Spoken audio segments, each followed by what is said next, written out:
AEW has an old people problem. The company once known for having 4 young pillars is now using those same pillars as the foundation for senior housing. Ric Flair debuted in AEW this past week in a criminally unadvertised segment. In fact, it was so unadvertised it lost to NXT, a show built around the future stars of tomorrow, in a show where name brand veteran Becky Lynch lost to 27-year-old Irish upstart Lyria Valkyria. Aging veterans in pro wrestling is a rite of passage. Given how nostalgic wrestling fans are, there will always be a place for a legend. But AEW should not be that place. If AEW really is trying to exist as an alternative to WWE, then what are so many WWE Hall of Famers doing on Ted Turner's television? I just seen John Cena on SmackDown, but in a supporting role. In fact, Cena's whole act right now is a legend in winter, losing faith in himself. Cena's told anybody who will listen that he hasn't won a singles match on TV in over 2,000 days. Good, because Cena's no longer the focal point in WWE. So he's being used to put over the likes of Austin Theory and LA Knight. But if John Cena were signed to AEW, he might be TNT champion by now. Isn't AEW supposed to represent edgy professional wrestling in service to the indies and New Japan? Because WWE legends in AEW feels more out of place than 2 black men in Virginia.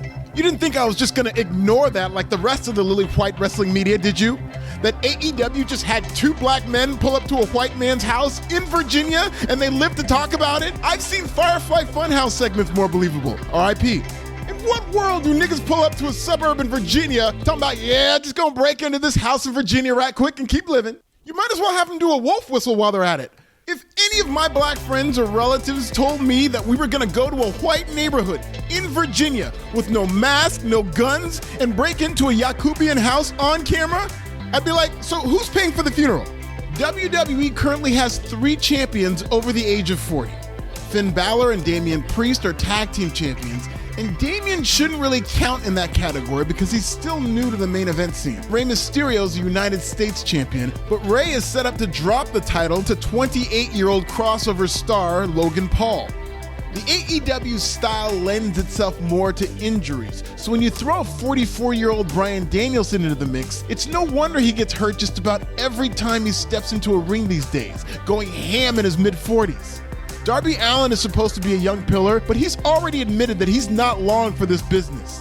Darby in AEW is a match made in hell. It means he can take all the batshit risks he wants, knowing Tony Khan will never have the authority to step in and save Darby Allin from himself.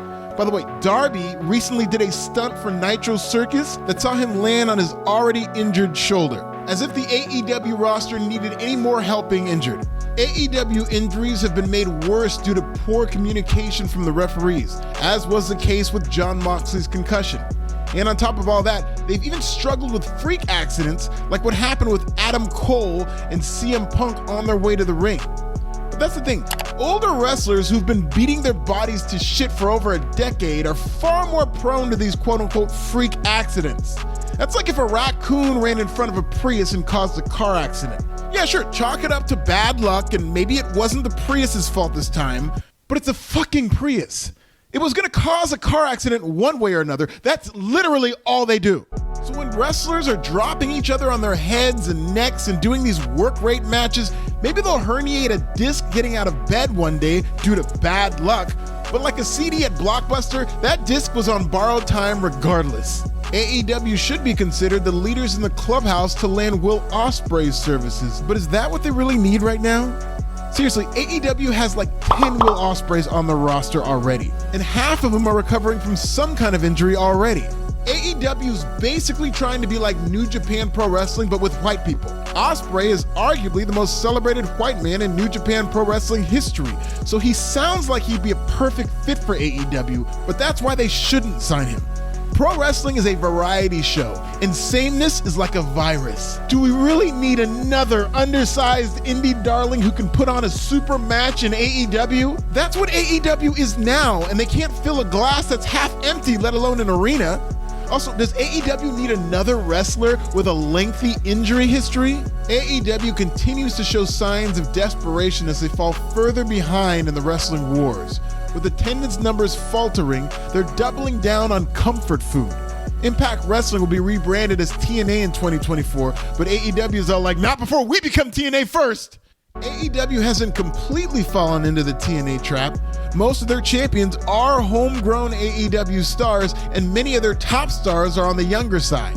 The problem is, the biggest stars in the company who get the most valuable TV time are the Jerichos, Adam Copelands, and Christians of the world, who really ought to be in the John Cena role. Speaking of which, let's celebrate some of the old wrestlers still able to secure a bag in 2023. A while ago, ESPN had that 30 under 30 list. Well, in the spirit of AEW, let's give flowers to the 14 over 40. Honorable mentions are Ric Flair and Paul White, who will likely team with Jericho against Will Hobbs as part of a Jericho reunion. RVD comes in at number 14. He's lost a step, but he's still in great shape and has enough in the tank to remind you of his prime years. Christopher Daniels is office now, but will always have SoCal Uncensored. Dustin Rhodes is ageless and will be putting on great matches in his 60s if he wants to. Jeff Jarrett never met a promoter who didn't pay him. Kicking off the top 10 is Daddy Ass, the secret ingredient to the Acclaimed. Daddy Ass sells merch and is a champion in AEW despite turning 60 soon. Matt Hardy is patiently waiting for one of his final big checks when the Hardys go against Edge and Christian one last time. Same applies to Jeff, who can still dig deep to be a daredevil every now and then. Adam Copeland has been just fine in AEW, but he hasn't felt truly special since his debut, which is the case with just about every ex-WWE guy. Sting is on a retirement tour, which is already starting to feel rushed. I still can't believe he made the big announcement in Rosenberg, Texas. Eddie Kingston rounds out the top 5. If AEW had DNA, it would come from Eddie Kingston's veins.